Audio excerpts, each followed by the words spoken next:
Euzu billahi mineşşeytanirracim. Bismillahirrahmanirrahim. Elhamdülillahi rabbil alamin ve salatu vesselam ala rasulina Muhammed ve ala alihi ve ashabihi ecmaîn. Amma ba'd. Selamun aleyküm saygılı cemaat-i muslimin. Yüce Rabbimiz bu mübarek cuma gününde yapacak ibadetlerimizni, dualarımızı, niyazlarımızı en güzel şekilde kabul makbul etsin inşallah. Hem bu dünyada hem gelecek dünyada bizge yakınlarımızga saadetli, çaslı olmağa nasip eylesin inşallah. Bugünkü hutbemizin, vaazımızın mevzusu hurafeler olacak. Hurafeler hakkında laf edeceğimiz. Hurafe degeni nedir? Aslında Arapça bir söz, Arap tilinden bizim tilimizge geldi. Hurafe, esassız bir şeyge inanmak ya da riayet etmek demektir. Yani bir şeyin asıl bir menbası, esası, temeli yoktur. Ama insanlar işte bir şeyler uydurup ona inansalar ve ona göre hareket etseler ona hurafe deyip aytamız. Rusça buna sueveriya deyilir ya da predrasuduk deyilir. İşte esassız degenimiz mesela hiçbir yerde bunun temeli yoktur. Ama aytılar ki mesela böyle yapsan ya da böyle bu şeyini yanında tutsan o sana bir şifa verecek, uğur getirecek, baht getirecek. Böylece bir şeyge ya da bir hareketke buna bularını baht, uğur, gelecekten bir yaxşılık kelimesini beklemek, bağlamak esassız, temeli olmadan buna biz hurafe aytamız. Bunların çok misalleri var, çok halklarda bu var ve bizim halkımızda da öyle inançlar var ya da hareketler var. Mesela aytalar ki bir kimsenin evinde bir kaşık ya da bir sancıkı yerge düşse misafir gelecek değiller. Sancıkı düşse erkek gelecek, kaşık düşse kadın kişi gelecek mesela. Ya da bir savut işte düşse böyle darmadağın olsa, kırılıp ketse deyler ki inşallah hayır gelecek bu evge vesaire. Hayır elik evet biz aytamız hayır elik ki inşallah Allah bereket versin ama buna inanmak meselesine hurafe biz aytamız. Mesela bir kimse yarama bir şey aytkanda bir tahtadan bir şeyge takıldatsa yanında da tükürse böyle tü aytsa işte buna da biz hurafe aytamız. Bu ne için yapılar? Yani yamanlık gelmesin diye yapılgan şeyler. İşte bundan sonra mesela gece vaktinde tırnak kesmek ya da aslında gece vaktinde bir şey yapmağa, çok şeylerin yapmağa olmay deyip aytılar. Tırnak kesmek olmay, işte gece vaktinde azbarda bir şey kaldırmağa, mesela spırkını böyle tersini aylandırıp, topege aylandırıp böyle koymak uğursuzluk getirir deyip aytılar.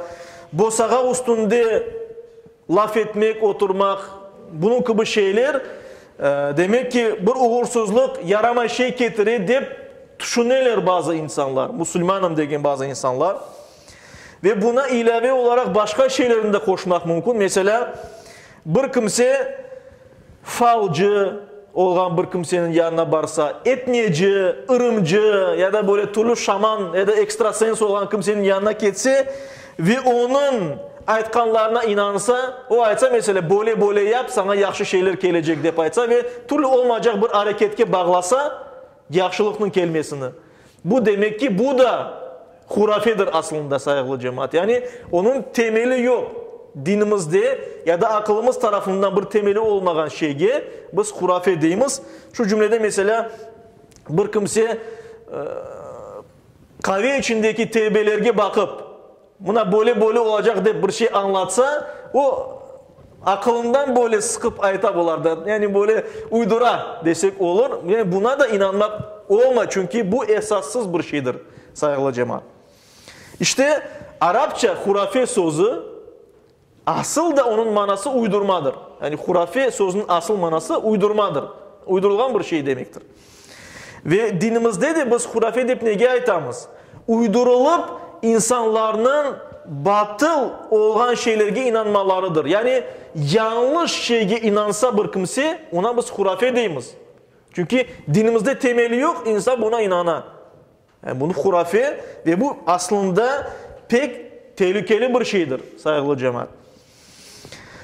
İşte Arapça hurafe sözü harife tamırından, fiilinden geliyor. Bu fiilinin manası da manalarına biz eğer baksak Arap dilinde akıl joymak manasına geliyor. Yani bir kimse akıl joysa böyle hareketler yapar. Yani akıllı yerinde sanki yok. Yani bir kimse deli olsa ya da harife fiili hem de sayaklamak manasına geliyor. Sayaklamak bir kimse pek ağır hasta olsa mesela onda yüksek sıcak olsa bir insanda hastada olmayacak şeyler aytıp başlıyor kim yerde. Rusça buna bret aytalar, Kırım Tatarca buna aytalar sayaklav. Yani bir kimse sayaklay demek. Olmayacak şeyler aytar. Buna hurafe Arap dilinde buna da aytalar ve olmayacak şey aytmak manasında da kele elbette bu. Mesele bunda ki saygılı cemaat bizde halkımız böyle dinden bayağı yıllar uzak olganı için ve şimdi biz dinimizge kayıtıp başlaganımız için bazı bir din bilgilerini biz yaxşı etip bilmeyimiz. Büyüklerimizde de bu var, ufaklarımızda da var, her bir insanda. Şimdi biz yanı öğrenip başladık, yanı başladı bizde böyle temel salmağa dini bilgiler. Ve ona göre de eski vaktlarda imamlar, mollalar yok olgandan sonra artık aman aman onların yok etkenediler cenkten evvel. Ve bundan sonra insanlar özleri öğrenip bir şey anlata başladılar. Ve insanlar için din ile hurafeler sanki bir top olgan. Yani ata dedelerimizden korgen şeyler de aytalar insanlar. Ve din bilgilerini, dinni bu hurafe olgan inançlardan kimerde ayırmaylar. Hepsi bir şey olarak kabul edilir. Ama aslında aytkanımız bütün bu hurafelerinin olmayacak böyle temeli olmayan inançların dinle alakası hiçbir alakası yoktur saygılı cemaat. Dinimizin emri Müslüman rasyonel bir varlık olmak gerek. Rasyonel degeni yani akılını düşünüp her şeyin akıl terazisinde ölçüp ondan sonra hareket etken bir kimse olmak gerek. Zaten Peygamberimiz, alimlerimiz deyler ki İslam'da en büyük ibadetlerden birisi de tefekkür. Tefekkür de düşünmek demek. Düşünmek ve akılını çalıştırmak gerek saygılı cemaat. Yani Müslüman aklını çalıştırgan bir kimse, yapkanlarını düşüngen bir kimse, nege inanam, nege inanmayım onlara bakıp düşüngen bir kimsedir saygılı cemaat. Ve eğer de burada bir kimse, bir Müslüman akılının hareket etmesi, aysa niye için ona akıl verildi? Allah-u Teala insana akılını verdi ki o onun düşünsün, o hareketlerine dikkat etsin. Kur'an-ı Kerim'de, mukaddes kitabımızda 24 yerde ta'qilun sözü geçe. Yani insanlara müracaat edilip akıl etesiz mi? Bir düşünesiz mi? Akılınızı çalıştırasız mı manasında? Şu şekilde geçe. Efela ta'qilun. Siz hiç aklınızı kullanasız mı? Düşünesiz mi? Ya da leallekum ta'qilun. Belki de siz bunlardan son, aytılganlardan son bir aklınızı çalıştırırsınız diye Allah-u Teala. Siz değil. Yani ikinci şahısta 24 yerde geçe. Bundan da gayrı başka çok yerlerde, çok yerlerde diğer kalıplar geçe. Mesela üçüncü şahısta olar düşünmeyi mi? Ya da birinci şahısta bir düşünmek gereksin manasında. Ya da teklik, çokluk manasında ve ona oşağan da başka fiiller anlamaysız mı? Yani anlamak gereksiniz. Bir bakınız şeklinde Kur'an-ı Kerim'de sayısı hesabı yok o kadar ayetlerde geçiyor. Allah-u Teala bizim aklımızga müracaat etti. Düşünmek gereksiniz değil. Çok ayetlerden birisini ayetayım. Mesela Bakara suresinin 242. ayet-i kerimesinde Allah-u Teala böyle buyuruyor. Estaizu billah. Kezalike yubayyinullahu lekum ayati. Allah-u Teala böylece sizge öz ayetlerini, delillerini gösterir. Öz işaretlerini gösterir. Doğru yola gelesiniz diye. Leallekum ta'qilun. Belki de siz akılınızı çalıştırırsınız diye. Belki de akıl edersiniz, düşünürsünüz diye. Saygılı cemaat, İslami alimler, ulemamız bilgilerinin iki çeşit olganını aytkanlar. Birincisi bu yakın olgan bilgi. Yakın yani şubesi olmagan. %100 bir bilgi. Bu bilgi vahiyge esaslanan. Yani Allah'tan gelgen bilgi. Bu da Kur'an-ı Kerim, Allah'ın sözü ve Peygamberimiz Muhammed Mustafa sallallahu aleyhi ve sellem'in hadisleri, aytkan sözleridir. Niye için? Çünkü o da Allah'tan bir vahiyle laf etti. Biz Müslümanlar olarak bu yakin olgan, şübesiz olgan bilgilerge boyun egemiz, inanamız. Müslüman olsak inanmak gerekmez Kur'an-ı Kerim'ge, Peygamberimizin sözlerine. Bundan da gayrı zanni degen bilgiler var.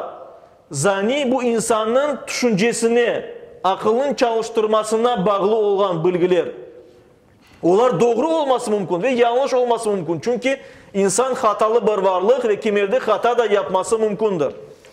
Ama akılını kullansa, mantıkını kullansa elbette ki insan doğru yolunu tırışmağa, bu yola girer ve doğru erteye geç doğru bir bilgilerge ulaşır belli meselelerde.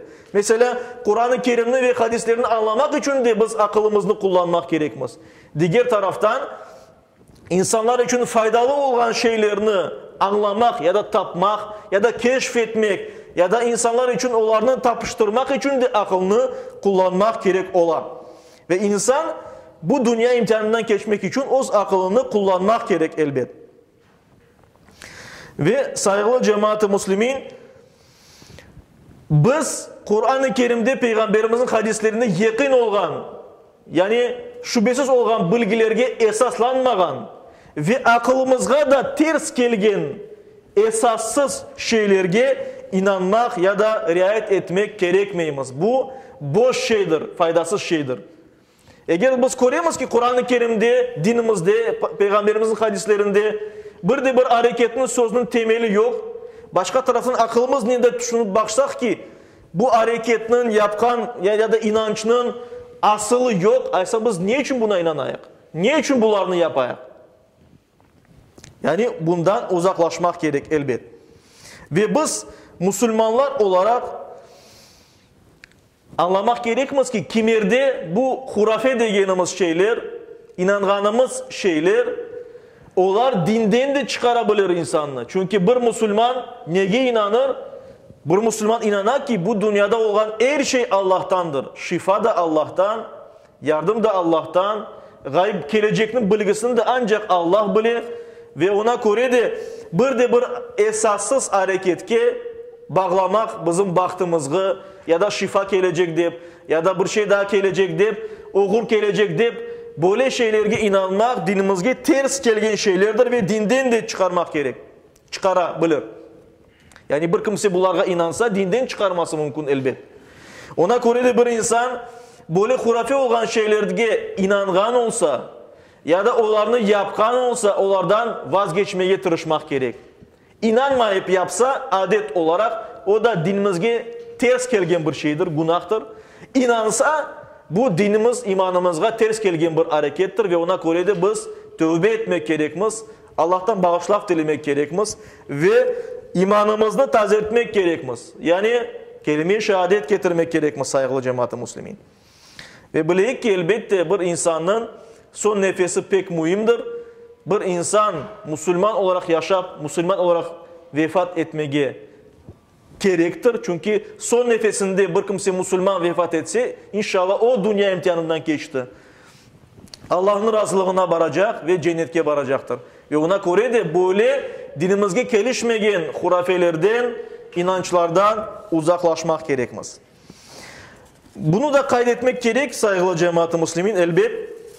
Hurafelerinin peyda sebepleri farklı olması mümkün. Yani hiç temeli olmayan bir şey olabilir. İslam'dan evvel kalan hareketler olması mümkün. Yani başka dinlerden geçken adetler olması mümkün. Bunlardan biz sakınmak gerekmez elbet. Diğer taraftan belki eski vakitlarda böyle yapkan hareketlerinin, sözlerinin bir faydası da olması mümkündür. Yani bir maslahat, bir faydanın faydası olganı için adet alına kirgen edi. Mesela gece vaktinin alakalı olan hurafeler, mesela gece vaktinde tırnak kesmege olmaydı buyurlar. Biz bilemiz dinimizge göre tırnak kesmege olmay bir kimse ihramda olsa dinimizge göre. Başka her bir vakit tırnak kesmek mümkün. İhram yani bir kimse umrege ya da hacılıkka barsa ihram alına kire, beyaz urbalarını kiye ve bu beyaz urbalarda bu alda olganda tırnak kesmek, saç kesmek olmadı dinimizge göre. Bu ihramın şartıdır. Ama başka vaktlarda mümkün.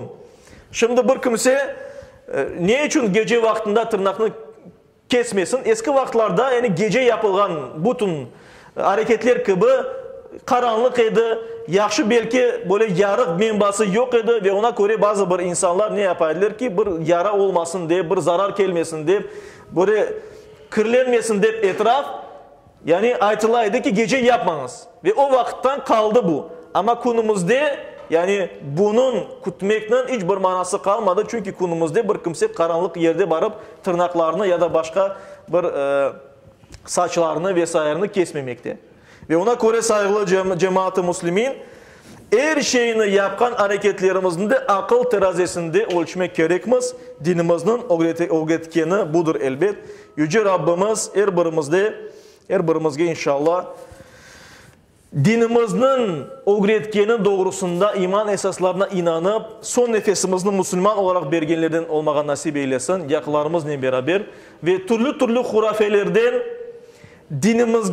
dinimizde esası olmayan ve akılımız noktayı nazarından, akılımız tarafından da esassız olan şeylerge inanmaktan vazgeçirsin. Müslüman her daim düşüngen, akılını çalıştırgan bir kimse olmak gerek. Amin. Bi rahmetike ya erhamer rahimin ve selamun alel mursalin. Velhamdülillahi rabbil alemin. Amin.